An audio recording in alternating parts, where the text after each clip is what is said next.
Objet nombre SCP-3034. La station nombre. Classe Euclide.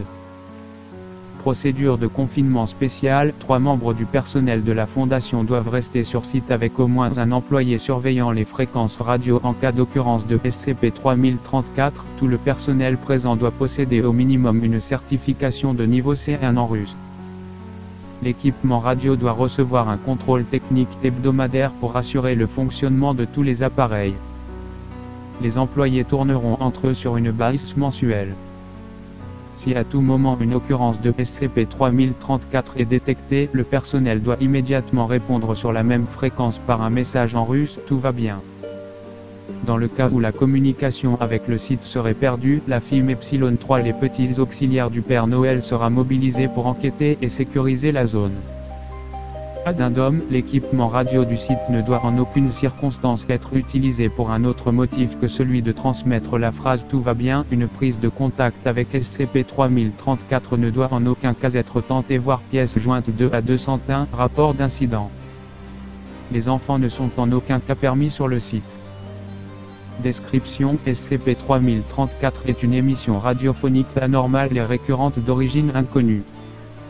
À ce jour, la transmission n'a été observée que dans un rayon approximatif de 2-4 km autour du site 753, voire pièce jointe 2 à 201, rapport d'incident. Toutes les tentatives de triangulation de la source de SCP-3034 ont échoué. Depuis 1964, il y a eu plus de 627 occurrences de cette émission. Elles se produisent apparemment à des intervalles aléatoires. Le plus court écart fut de 2 semaines et le plus long fut de 6 mois. Toutes les occurrences de SCP-3034 suivent le même format. Une tonalité musicale synthétisée se joue pendant environ 10 secondes, suivie par la voix de SCP-3034 semblant être une adolescente de nationalité russe. SCP-3034 commence immédiatement à compter à l'envers à partir de 200 en russe. Si pendant ce compte à rebours le site 753 émet sur la même fréquence, SCP-3034 cesse immédiatement de compter. La même tonalité que celle du début se joue à nouveau puis l'émission prend fin. Une distorsion audio notable se produit en arrière-plan de SCP-3034 pendant que SCP-3034 parle. Des tentatives pour analyser cette distorsion sont en cours, voire pièce jointe 1 à 52, analyse audio. Les expérimentations ont montré que SCP-3034 ne réagit pas aux occurrences préenregistrées de. Pour cette raison, des membres du personnel doivent être présents sur le site 753 en toutes circonstances. Compte rendu de mission - 2 février 64. Après avoir reçu l'information de nos contacts russes, nous devînmes conscients du site 753 supposé être une station de nombre russe 1. Les rapports initiaux indiquaient une forte probabilité que le site contienne une anomalie. Nous prîmes alors la route pour enquêter. Nous découvrîmes une petite station radio abandonnée. Après analyse minutieuse, nous déterminâmes que la station avait été désertée au moins un mois avant notre arrivée. Cependant, aucune preuve n'existait concernant une évacuation contrôlée ou d'urgence. Tous les véhicules avaient disparu et aucune piste quittant l'installation ne fut trouvée. En explorant le site, nous découvrîmes un transmetteur et un récepteur radio fonctionnels et en bon état. Nous trouvâmes également plusieurs registres écrits en russe.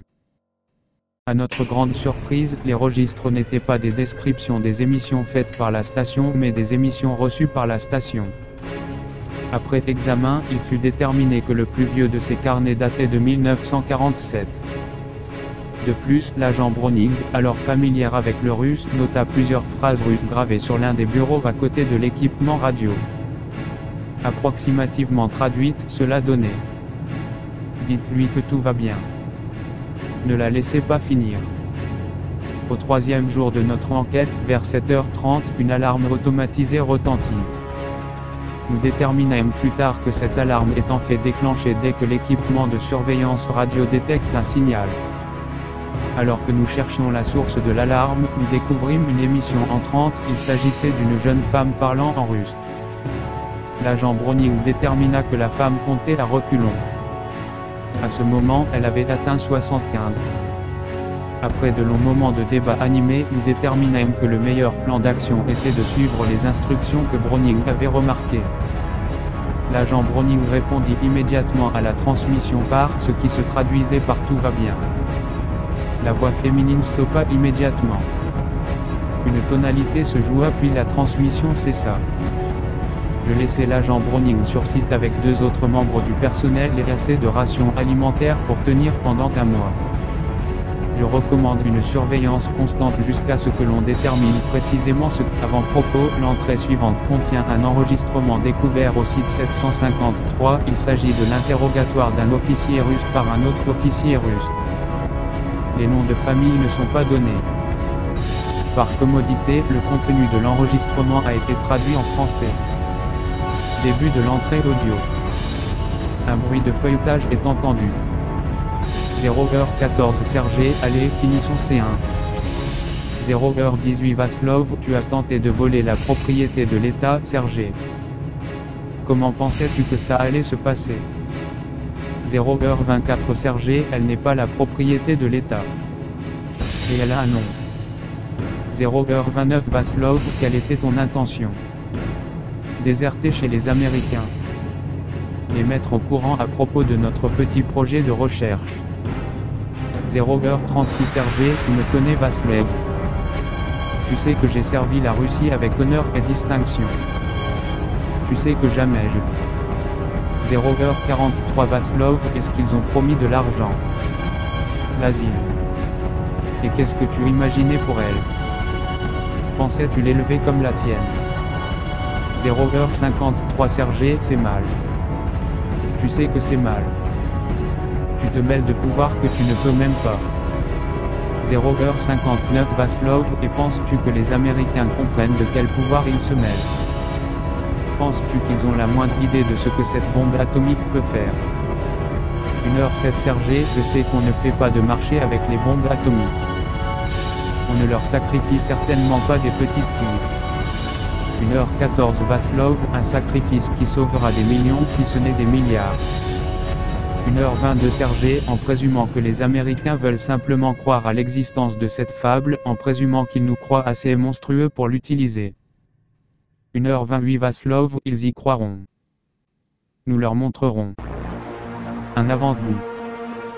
De la même façon qu'ils ont démontré leur puissance à Hiroshima, nous allons. À ce moment, il y a un bruit de bagarre suivi de cris. Après 15 secondes, le bruit se dissipe. 1h45 Vaslov, j'espère que tu vas te contrôler maintenant. 1h49 Sergei, paniqué, tu ne peux pas faire ça. Les cauchemars. Je sais que tu les as faits, tout comme moi. Les voix hurlant dans le noir. C'est ce que ça veut Vaslov. C'est ce que c'est. Cette chose nous a tourmentés pendant des siècles. Tu ne peux pas passer un accord avec, nous avons finalement réussi à la confiner et maintenant tu veux l'offrir à nos ennemis. 2h09 Vaslov, seulement s'ils nous forcent la main. 2h12 Sergei, tu ne peux pas pour l'amour de Dieu, tu ne peux pas. Fin de l'entrée analyse audio moins. 2. Dr Shulkin. A. Dr Merson. On a écouté ce signal pendant un peu moins d'un demi-siècle maintenant. Pendant ce temps, nous avons enregistré chaque instance de SCP-3034 depuis sa découverte excepté la toute première. Un rapport de mission concernant cette occurrence est en pièces jointes, cela fait plus de 600 enregistrements. Nous avons exploré chaque morceau de piste imaginable. Nous ne pouvons pas traquer le signal et le commandement ne veut très raisonnablement pas nous laisser essayer de lui parler. C'est pour cela que je te contacte. J'espère qu'avec une analyse vocale approfondie, tu seras capable de nous en dire plus sur la voix de cet enregistrement. Croise-la avec les enregistrements d'autres stations de nombre, peut-être. Ou bien donne-nous un emplacement géographique basé sur le dialecte et l'accent, une estimation de son âge. Quelque chose, n'importe quoi. Autrement, je suis à court d'idées. Tout ce que je sais, c'est que quelqu'un aimait les enregistrements d'une fillette comptant jusqu'à 0 et que nous sommes tous trop effrayés de voir ce qui se passera si on la laisse finir. Je commence à me demander si ce n'est pas une sorte de canular élaboré. 2. Dr Merson. A. Dr Shulkin. Les émissions ne sont pas des enregistrements.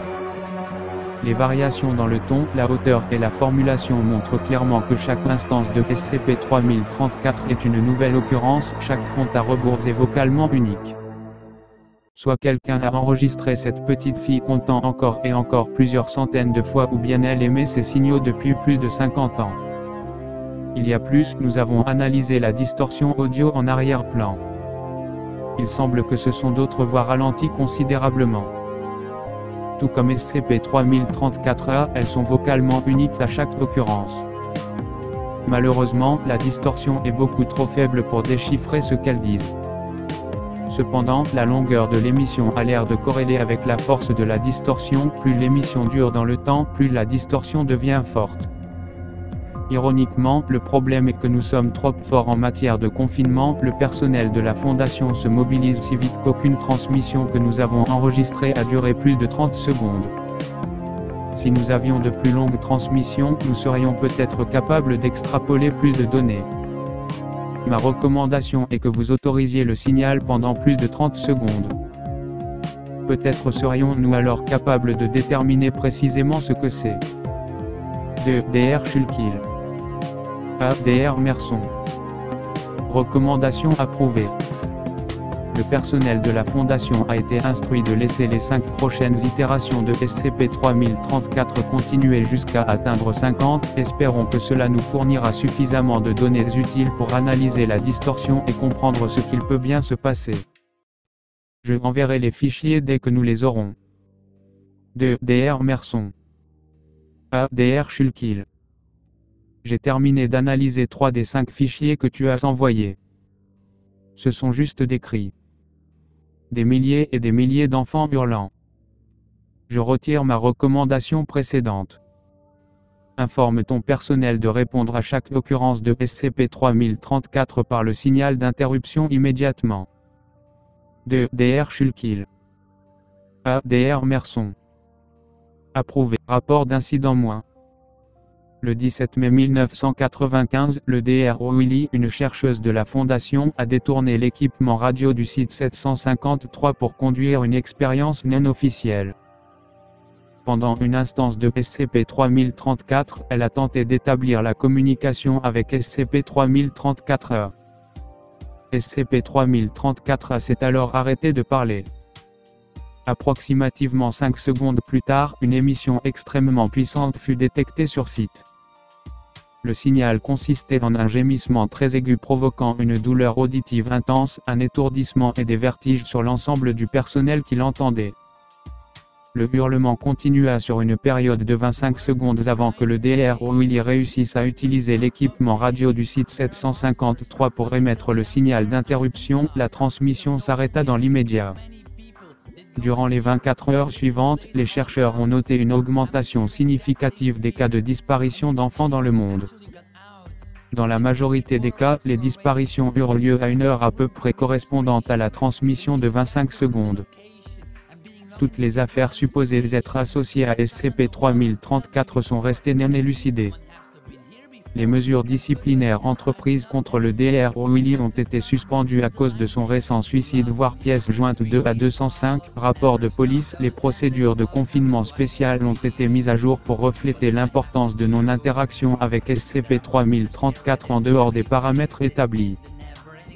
Toute expérimentation sur le site 753 est suspendue jusqu'à nouvel ordre. Addendum 12 juin 1995, alors que la portée initiale de SCP-3034 était mesurée à environ 2 km du site 753, les observations faites après l'incident indiquent que la portée a augmenté à 4 km. Les analyses audio des instances les plus récentes de SCP-3034 indiquent également que la distorsion audio est devenue considérablement plus forte. Footnote 1. Une station de nombres émet habituellement une série de nombres à des espions provenant de différents pays.